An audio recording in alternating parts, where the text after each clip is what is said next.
लकड़ी की काठी। काठी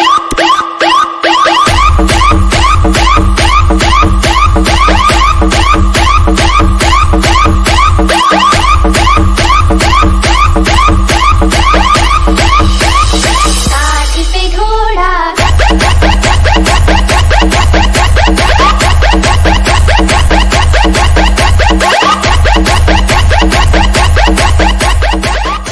नमस्कार मित्रांनो, जय शिवराय, जय भीम. स्वागत आहे तुम्हा सर्वांचं तुमच्याच लाडक्या भावाच्या युट्यूब चॅनल RGcreations ला आपल्या आणखी एका नवीन आणि दर्जेदार व्हिडिओ मध्ये.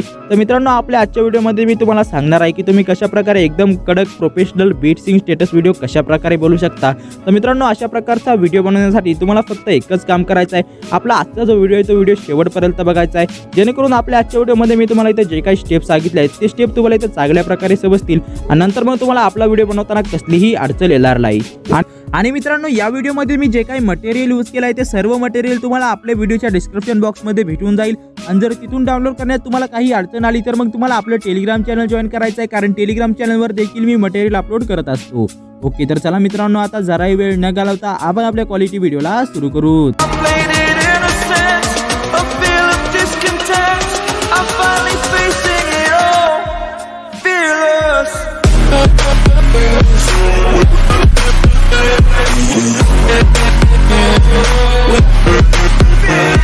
बघू शकता आता मी इथं ओपन केलं आहे अलाइट मोशन ऍप्लिकेशन. बट हे वाले ऍप्लिकेशन ओपन करण्या अगोदर तुम्हाला सर्वात अगोदर अलाइट मोशन ऍप्लिकेशन मध्ये शेक इफेक्ट आणि बीट मार्क प्रीसेट इम्पोर्ट करायचे आहे. तर या दोन्ही प्रीसेटची लिंक तुम्हाला डिस्क्रिप्शन बॉक्स मध्ये भेटून जाईल. तर तिथून सिंपली तुम्हाला हे दोन्ही प्रोजेक्ट इम्पोर्ट करायचे आहेत. इम्पोर्ट केल्यानंतर सर्वात अगोदर तुम्हाला बीट मार्क प्रीसेटला ओपन करायचा आहे. तर काय अशा प्रकारची बीट मार्क प्रीसेट असणार आहे. तर तुम्हाला करायचं काय, सिंपली सर्वात स्टार्टिंगला यायचं आहे, प्लसवर टॅप करायचा आहे, इमेज अँड व्हिडिओ मध्ये येऊन तर आता ज्या पण फोटोवर तुम्हाला हा वाला व्हिडिओ बनवायचा असेल तर तो फोटो तुम्हाला इथे इम्पोर्ट करायचा. ओके, तर सर्वात अगोदर मी इथं हा वाला फोटो इथे इम्पोर्ट करतो. तर हा वाला फोटो इम्पोर्ट केल्यानंतर तुम्हाला बघायचा आहे की हा जो फोटो आहे तो स्क्रीन मध्ये ऍडजस्ट झालाय की नाही. तर हा वाला फोटो स्क्रीन मध्ये ऍडजस्ट करण्यासाठी सिंपली तुम्हाला मूव्ह अँड ट्रान्सफरच्या ऑप्शन मध्ये यायचा आहे. त्याच्यानंतर थर्ड वाले ऑप्शन मध्ये येऊन लेफ्ट साइडला स्क्रॉल करून हा जो फोटो आहे तो तुम्हाला काय अशा प्रकारे परफेक्टली स्क्रीन मध्ये ऍडजस्ट करायचा आहे. त्याच्यानंतर इथे जे फर्स्ट वाला ऑप्शन आहे त्याच्यामध्ये येऊन तर तुम्ही या फोटोला काय अशा प्रकारे मधोमध देखील ऍडजस्ट करू शकता. तर आता एवढं केल्यानंतर बॅक यायचं आहे. बॅक केल्यानंतर वरती तुम्हाला हे वाला जे एरोचा आयकॉन दिसतंय त्याच्यावर टॅप करून सिंपली पुढच्या बीटवर यायचं आहे आणि इथं जो काही राईट साईडला पार्ट आलाय तो तुम्हाला इथे ट्रिम टू राईट करून द्यायचा. ओके, काय अशा प्रकारे सिंपली बॅक यायचं आहे, प्लसवर टॅप करायचा आहे, इमेज अँड व्हिडिओ मध्ये येऊन तर आता पुढचा फोटो तुम्हाला ऍड करायचा आहे. सिंपली या फोटोला देखील तुम्हाला परफेक्टली ऍडजस्ट करून बॅक यायचं आहे. पुढच्या बीटवर येऊन जो काही राईट साईडला भाग आलाय तो तुम्हाला इथे ट्रिम टू राईट करून द्यायचा. ओके, तर चला मित्रांनो, बघू शकता काय अशा प्रकारे जवळपास शेवटपर्यंत मी तुम्हाला बीट मार्क करून दिले आहेत. तर त्या बीटनुसार सिंपली तुम्ही इथे फोटो इम्पोर्ट करून द्या. ओके, तर बघू शकता मित्रांनो काय अशा प्रकारे सिंपली मी इथं 1 बाय 1 फोटो मी इथं इम्पोर्ट करून देत आहे. तर तुम्हाला पण काय अशा प्रकारे मी सांगितलेली प्रोसेस तुम्ही फॉलो करा आणि हे जे काही फोटो आहेत ते फोटो तुम्ही इथं इम्पोर्ट करून द्या. ठीक आहे, आणि जोपर्यंत मी इथं फोटो इम्पोर्ट करत आहे तोपर्यंत जर तुम्ही अजूनही आपल्या चॅनलला सबस्क्राईब केलं नसेल तर मग पटकन सबस्क्राईब करा आणि शेजारी जे काही बेल आयकॉन आहे त्याला तुम्ही ऑलवर सेट करा, जेणेकरून मी जेव्हाही नेक्स्ट व्हिडिओ अपलोड करेल त्याचं नोटिफिकेशन तुम्हाला सर्वात अगोदर मिळेल. तर मित्रांनो, बघू शकता काय अशा प्रकारे इथं जवळपास शेवटपर्यंत इथं जेवढे काही बीट होते त्या बीटनुसार मी सिंपली इथं फोटो ऍडजस्ट करून दिले आहेत. ओके, तर आता हे वाले फोटो ऍड केल्यानंतर सिंपली तुम्हाला इथं करायचं आहे काय, तुम्हाला सर्वात स्टार्टिंगला यायचं आहे, प्लसवर टॅप करायचा आहे, इमेज अँड व्हिडिओ मध्ये येऊन तर आता तुम्हाला इथे एक वेगनेट पीएनजी ऍड करायचा आहे. ओके, तर त्यावाल्या पीएनजीची लिंक तुम्हाला डिस्क्रिप्शन बॉक्समध्ये भेटूनच जाईल. ठीक आहे, तर मित्रांनो बघू शकता काय अशा प्रकारचा पीएनजी असणार आहे. तर तुम्हाला करायचं काय, मूव्ह अँड ट्रान्सफर मध्ये येऊन थर्ड वाले ऑप्शन मध्ये येऊन लेफ्ट साइडला स्क्रॉल करून या पीएनजीला तुम्हाला परफेक्टली ऍडजस्ट करायचं आहे. त्याच्यानंतर बॅक यायचं आहे, शेवटला येऊन याला तुम्हाला काय अशा प्रकारे इथं लांबवून द्यायचं आहे. त्याच्यानंतर इफेक्ट मध्ये येऊन ऍड इफेक्ट मध्ये येऊन सिंपली तुम्हाला इथं कलर अँड लाईटच्या ऑप्शन मध्ये येऊन तुम्हाला इथं कलराइज नावाचा इफेक्ट ऍड करून द्यायचा. ओके, तर मित्रांनो हा वाला इफेक्ट ऍड केल्यानंतर सिंपली इथला जो कलर आहे तो तुम्हाला काय अशा प्रकारे मी इथं पिंक कलर सेट करून देते. तर तुम्ही तुमच्या हिशोबाने देखील इथला जो कलर आहे तो कलर तुम्ही ऍडजस्ट करू शकता. ओके, आता एवढं केल्यानंतर बॅक यायचं आहे. बॅक केल्यानंतर सिंपली पुन्हा एक वेळा तुम्हाला इथं सर्वात स्टार्टिंगला यायचं आहे. ठीक आहे, सिंपली प्लसवर टॅप करायचा आहे, इमेज अँड व्हिडिओ मध्ये येऊन तर एक ब्लॅक शॅडो पीएनजी आहे तो पीएनजी तुम्हाला इथे इम्पोर्ट करायचा आहे. ठीक आहे, तर मित्रांनो हा वाला पीएनजी इम्पोर्ट केल्यानंतर सिंपली तुम्हाला करायचं काय, मूव्ह अँड ट्रान्सफर मध्ये येऊन थर्ड वाले ऑप्शन मध्ये येऊन लेफ्ट साइडला स्क्रॉल करून हा जो पीएनजी आहे तो तुम्हाला एकदम खाली काय अशा प्रकारे ऍडजस्ट करायचा आहे. त्याच्यानंतर बॅक यायचा आहे, शेवटला येऊन या वाल्या पीएनजीला तुम्हाला सिंपली लांबवून द्यायचा. ओके, आता बॅक यायचा आहे. बॅक केल्यानंतर सिंपली जो पीएनजी आपण ऍड केला होता त्याला पकडायचा आहे आणि वेगनेट पीएनजीच्या खाली तुम्हाला काय अशा प्रकारे ऍडजस्ट करून द्यायचा. ओके, आता सिंपली तुम्हाला सर्व स्टार्टिंगला यायचं आहे, प्लसवर टॅप करायचा आहे, इमेज अँड व्हिडिओ मध्ये येऊन तर आता मी तुम्हाला इथे एक टेक्स्ट पीएनजी दिलाय, तो टेक्स्ट पीएनजी तुम्हाला इथे ऍड करायचा आहे। हा वाला पीएनजी ऍड केल्यानंतर मूव्ह अँड ट्रान्सफर मध्ये येऊन थर्ड वाले ऑप्शन मध्ये राईट साइडला स्क्रॉल करून सिंपली फर्स्ट वाले ऑप्शन मध्ये यायचं आणि या वाल्या पीएनजीला तुम्हाला काय अशा प्रकारे इथे खाली ऍडजस्ट करून द्यायचं। ओके, तर बघू शकता मी इथे ऍडजस्ट करून देत आहे। आता बॅक यायचं आहे, बॅक आल्यानंतर शेवटला येऊन या वाल्या पीएनजीला सिंपली तुम्हाला इथे लांबवून द्यायचा। ठीक आहे, तर आता एवढं केल्यानंतर आपण इथे जेवढे काही फोटोज आणि पीएनजी ऍड केले आहेत त्याच्यामध्ये तुम्हाला इफेक्ट अप्लाय करायचा आहे। तर आता इफेक्ट अप्लाय करण्यासाठी तुम्हाला करायचं काय, सिंपली तुम्हाला इथून बॅक यायचं आहे आणि मी जो शेक इफेक्ट प्रोजेक्ट दिलाय तर त्यावाल्या प्रोजेक्टला तुम्हाला इथे ओपन करून द्यायचा। ओके, तर बघू शकता मित्रांनो काय अशा प्रकारचा शेक इफेक्ट प्रोजेक्ट असणार आहे। तर सर्वात पहिला जो फोटो आहे त्या फोटोवर टॅप करायचा आहे, इथलं इफेक्ट तुम्हाला कॉपी करायचे आहेत, त्याच्यानंतर बॅक यायचा आहे आणि आता जो प्रोजेक्ट आपण एडिट करत होतो त्यावाल्या प्रोजेक्टला तुम्हाला इथे ओपन करून द्यायचा। ओके, तर मित्रांनो हा वाला प्रोजेक्ट ओपन केल्यानंतर सर्वात पहिला जो फोटो आहे त्या फोटोमध्ये तुम्हाला हा वाला इफेक्ट अप्लाय करायचा आहे। आता एवढे केल्यानंतर सिंपली तुम्हाला इथे राईट साईडला स्क्रॉल करून सिंपली 15 सेकंडच्या पुढे जो मोठ्या साईजचा फोटो आहे त्या फोटोमध्ये देखील तुम्हाला हा वाला जो इफेक्ट आहे तो इफेक्ट तुम्हाला इथे अप्लाय करून द्यायचा। ओके, आता सिंपली तुम्हाला इथून बॅक यायचं आहे, बॅक आल्यानंतर तुम्हाला इथे शेवटला यायचं आहे, शेवटला येऊन इथं जो शेवटला जो फोटो आहे त्या फोटोमध्ये देखील तुम्हाला तर हा वाला जो इफेक्ट आहे तो इफेक्ट तुम्हाला इथे अप्लाय करून द्यायचा। ओके, तर बघू शकता मित्रांनो की अशा प्रकारे या 3 फोटोमध्ये मी हा वाला इफेक्ट अप्लाय करून दिला आहे। ओके, आता एवढं केल्यानंतर बॅक यायचं आहे, बॅक आल्यानंतर पुन्हा एक वेळा त्या शेक इफेक्ट प्रोजेक्टला ओपन करायचा आहे। हा वाला प्रोजेक्ट ओपन केल्यानंतर सिंपली तुम्हाला करायचं का तर शेवटचा जो फोटो आहे त्या फोटोवर टॅप करून इथले इफेक्ट तुम्हाला कॉपी करायचे आहेत, त्याच्यानंतर बॅक यायचं आहे आणि आता जो प्रोजेक्ट आपण एडिट करत होतो त्यावाल्या प्रोजेक्टला सिंपली तुम्हाला इथे ओपन करून द्यायचा। ओके, तर मित्रांनो हा वाला प्रोजेक्ट ओपन केल्यानंतर आता तुम्हाला करायचं काय, सिंपली तुम्हाला इथे राईट साईडला स्क्रॉल करायचं आहे आणि तुम्ही इथे बघू शकता तुम्हाला इथे काही कमी साईजचे फोटो दिसत असतील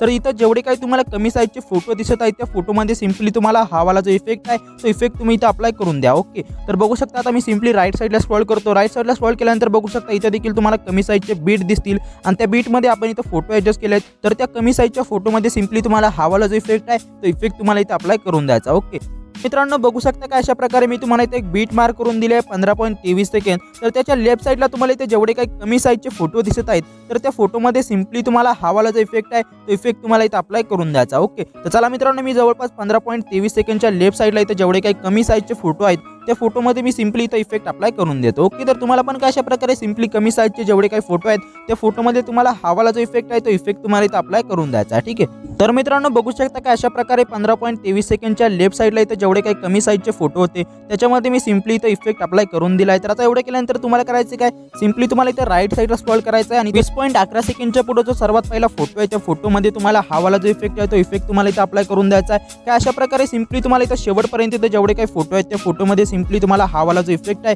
तो इफेक्ट तुम्हाला इथे अप्लाय करून द्यायचा। ओके, तर चला मित्रांनो मी जवळपास शेवटपर्यंत तुम्हाला इथे जेवढे काही फोटो दिसत असतील तर त्या फोटोमध्ये सिंपली तुम्हाला हा वाला इफेक्ट तुम्हाला इथे अप्लाय करायचा आहे। ओके, तर चला आता मी सिंपली बघू शकता का अशा प्रकारे मी इफेक्ट अप्लाय करून देत आहे। ओके, तर मित्रांनो बघू शकता का अशा प्रकारे 20 सेकंडच्या पुढे इथे जेवढे काही फोटो होते त्या फोटोमध्ये मी इथे इफेक्ट अप्लाय करून दिलाय। आणि आणखी एक महत्त्वाची गोष्ट तुम्ही इथे बघू शकता 23 सेकंडच्या मधोमध जी मोठी बीट आहे त्या मोठ्या बीटमध्ये जो फोटो आहे तर तो फोटो देखील मी इथे सोडून दिलाय आणि शेवटून जो दुसरा फोटो आहे तो फोटो देखील मी इथे सोडून दिलाय कारण त्या फोटोमध्ये आपल्याला इथे वेगळा इफेक्ट अप्लाय करायचा आहे। बट तुम्ही इथे बघू शकता जे काही कमी साईजचे फोटो होते आणि जेवढे काही फोटो होते त्या फोटोमध्ये मी इफेक्ट अप्लाय करून दिलाय, फक्त हे जे 2 फोटो आहेत ते 2 फोटो मी इथे सोडून दिले आहेत। ओके, तर आता तुम्हाला करायचं काय, सिंपली बॅक यायचं आणि पुन्हा एक वेळा त्या शेक इफेक्ट प्रोजेक्टला तुम्हाला इथे ओपन करायचा आहे। हा वाला प्रोजेक्ट ओपन केल्यानंतर सिंपली तुम्हाला इथे करायचं आहे तर आता मधोमध जो फोटो आहे त्या फोटोवर तुम्हाला टॅप करायचा आहे आणि इथले इफेक्ट तुम्हाला कॉपी करायचे आहेत। ओके, आता बॅक यायचं आहे, बॅक आल्यानंतर सिंपली आता जो प्रोजेक्ट आपण एडिट करत होतो त्यावेळेला प्रोजेक्टला तुम्हाला इथे ओपन करून द्यायचा। ओके, तर मित्रांनो हा वाला प्रोजेक्ट ओपन केल्यानंतर आता सिंपली तुम्हाला इथे राईट साईडला स्क्रॉल करून 17 सेकंदवर यायचा आहे। ओके, तर मित्रांनो 17 सेकंदवर येऊन सर्वात पहिला जो फोटो आहे त्या फोटोवर तुम्हाला इथे टॅप करायचा आणि त्याच्यामध्ये तुम्हाला हा वाला इफेक्ट अप्लाय करून द्यायचा। ओके, तर काय अशा प्रकारे सिंपली 17 सेकंडच्या पुढे इथे जेवढे काही फोटो राहिले आहेत त्या फोटोमध्ये सिंपली तुम्हाला इथे इफेक्ट अप्लाय करून द्यायचा। ओके, तर आता बाकीच्या फोटोमध्ये तर आपण इफेक्ट अप्लाय करून दिले आहेत पण जेवढे काही फोटो इथे राहिले असतील त्या फोटोमध्ये सिंपली तुम्हाला हा वाला जो इफेक्ट आहे तो इफेक्ट तुम्हाला इथे अप्लाय करून द्यायचा। ओके, तर चला मित्रांनो मी जवळपास शेवटपर्यंत इथे जेवढे काही फोटो राहिले आहेत त्या फोटोमध्ये मी सिंपली इफेक्ट अप्लाय करून देतो। ओके, तर मित्रांनो बघू शकता का अशा प्रकारे आपण इथे जेवढे काही फोटो सोडले होते त्या फोटोमध्ये देखील मी इथे इफेक्ट अप्लाय करून दिले आहेत। तर आता एवढं केल्यानंतर सिंपली तुम्हाला इथे करायचं काय, तुम्हाला इथे 17 सेकंदवर यायचं आहे। तर मित्रांनो 17 सेकंदवर येऊन प्लसवर टॅप करायचं आहे आणि आता तुम्हाला इथे एक चौकोनी शेप सिलेक्ट करायचा आहे। हा वाला शेप सिलेक्ट केल्यानंतर मूव्ह अँड ट्रान्सफरच्या ऑप्शनमध्ये येऊन थर्ड वाल्या ऑप्शनमध्ये येऊन लेफ्ट साईडला स्क्रॉल करून सिम्पली हा वाला जो शेप आहे तो तुम्हाला काय अशा प्रकारे एकदम perfectly full to screen adjust करून द्यायचा. ओके, आता बॅक यायचा आहे. बॅक आल्यानंतर आता सिम्पली शेवटला यायचं आहे. शेवटला येऊन सिम्पली तुम्हाला त्याचे एक्सपांड वाला ऑप्शन आहे ते वाला ऑप्शन सिलेक्ट करून सिम्पली या लेअरला तुम्हाला अशा प्रकारे लांबवून द्यायचा आहे. त्याच्यानंतर सिम्पली तुम्हाला इथं आणखी एक वेळा 17 सेकंद राहायचा आहे. आता तुम्हाला करायचं काय, सिम्पली कलर अँड फिलच्या ऑप्शनमध्ये येऊन तुम्हाला थर्ड वाल्या ऑप्शनमध्ये यायचा आहे आणि इथून एकदम परफेक्टली तुम्हाला जो रेड कलर आहे तो रेड कलर तुम्हाला इथे सिलेक्ट करून द्यायचा. ओके, आता सिम्पली डन करायचं आहे. डन केल्यानंतर सिम्पली इथून बॅक यायचं आहे. बॅक आल्यानंतर ब्लेंडिंग अँड ओपॅसिटीमध्ये येऊन डार्कनमध्ये येऊन लिनियर बर्न नावाचा जो इफेक्ट आहे तो इफेक्ट तुम्हाला इथं सिलेक्ट करायचा आहे. हा वाला इफेक्ट सिलेक्ट केल्यानंतर सिम्पली तुम्हाला इथं 17 सेकंदवर यायचं आहे. त्याच्यानंतर तुम्हाला खाली जे की ॲनिमेशनवाला आयकॉन दिसत आहे तर ती की ॲनिमेशनवाली की तुम्हाला इथं सेट करायची आहे. ही वाली की सेट केल्यानंतर सिम्पली इथली जी ओपॅसिटी आहे ती तुम्हाला काय अशा प्रकारे कमी करायची आहे. ओके, आता एवढं केल्यानंतर सिम्पली तुम्हाला वरती हे जे ॲरोचं आयकॉन दिसतंय त्याच्यावर टॅप करून पुढच्या बीटवर यायचं आहे आणि सिम्पली इथली जी ओपॅसिटी आहे ती तुम्हाला काय अशा प्रकारे इन्क्रीज करून द्यायची आहे. ओके, तर काय अशा प्रकारे पुन्हा एक वेळा मी वरती जे ॲरोचं आयकॉन आहे त्याच्यावर क्लिक करून पुढच्या बीटवर येतो आणि इथली जी ओपॅसिटी आहे ती आता मी कमी करून देतो. ओके, तर काय अशा प्रकारे सिम्पली पुढच्या बीटवर येऊन ओपॅसिटी तुम्हाला एक वेळा इन्क्रीज करायची आहे आणि पुढच्या बीटवर येऊन ओपॅसिटी डिक्रीज करून द्यायची आहे. ओके, तर चला मित्रांनो, काय अशा प्रकारे शेवटपर्यंत ही जी लेअर आहे त्या लेअरपर्यंत मी हा वाला जो इफेक्ट आहे तो इफेक्ट काय अशा प्रकारे मी बीटनुसार अप्लाय करून देतो. ओके, तर तुम्हाला पण काय अशा प्रकारे सिम्पली हे जे बीट आहे त्या बीटनुसार तुम्हाला हा वाला इफेक्ट सेटअप करून द्यायचा. ओके, तर बघू शकता मित्रांनो काय अशा प्रकारचं की ॲनिमेशन मी इथं सेटअप करून दिलाय. तर त्याच्यानंतर तुम्ही इथं बघू शकता आपल्या व्हिडिओमध्ये एकदम दर्जेदार इफेक्ट तुम्हाला इथं दिसून जाईल. ओके, तर आता एवढं केल्यानंतर आता तुम्हाला करायचं आहे का, तर सिम्पली तुम्हाला इथून बॅक यायचं आहे. बॅक आल्यानंतर आता तुम्हाला सर्वात स्टार्टिंगला यायचं आहे. ओके, आता तुम्हाला प्लसवर टॅप करायचा आहे. इमेज अँड व्हिडिओमध्ये येऊन जर सिम्पली मी तुम्हाला इथे एक ओव्हरले इफेक्ट दिला आहे तो ओव्हरले इफेक्ट तुम्हाला इथे इम्पोर्ट करून द्यायचा. ओके, तर मित्रांनो काय अशा प्रकारचा पार्टिकल्स व्हिडिओ असणार आहे तर तुम्हाला करायचं काय, मूव्ह अँड ट्रान्सफरमध्ये येऊन थर्ड वाल्या ऑप्शनमध्ये येऊन लेफ्ट साईडला स्क्रॉल करून याला तुम्हाला परफेक्टली ॲडजस्ट करायचं आहे. बॅक यायचं आहे. बॅक आल्यानंतर आता तुम्हाला करायचं काय, सिम्पली तुम्हाला इथं शेवटला यायचं आहे. शेवटला येऊन जो काही राईट साईडला पार्ट आला आहे तो तुम्हाला ट्रिम टू राईट करायचा आहे. त्याच्यानंतर ब्लेंडिंग अँड ओपॅसिटीमध्ये येऊन लाईटनमध्ये येऊन याला स्क्रीनवर ॲडजस्ट करायचा आहे. बॅक यायचं आहे. बॅक आल्यानंतर सिम्पली तुम्हाला इथं जो PNG आपण ॲड केला आहे क्रशवाला त्याला पकडायचा आणि सिम्पली जो लेअर आहे त्या लेअरच्या वरती तुम्हाला कशा प्रकारे इथे ॲडजस्ट करून द्यायचा. ओके, आता एवढं केल्यानंतर आपला हा वाला जो व्हिडिओ आहे तो व्हिडिओ इथं फायनली रेडी झाला आहे. तर वरती दिलेल्या चौकोनी आयकॉनवर टॅप करायचा आणि आपला जो व्हिडिओ आहे तो व्हिडिओ तुम्हाला इथे एक्सपोर्ट करून द्यायचा. ओके,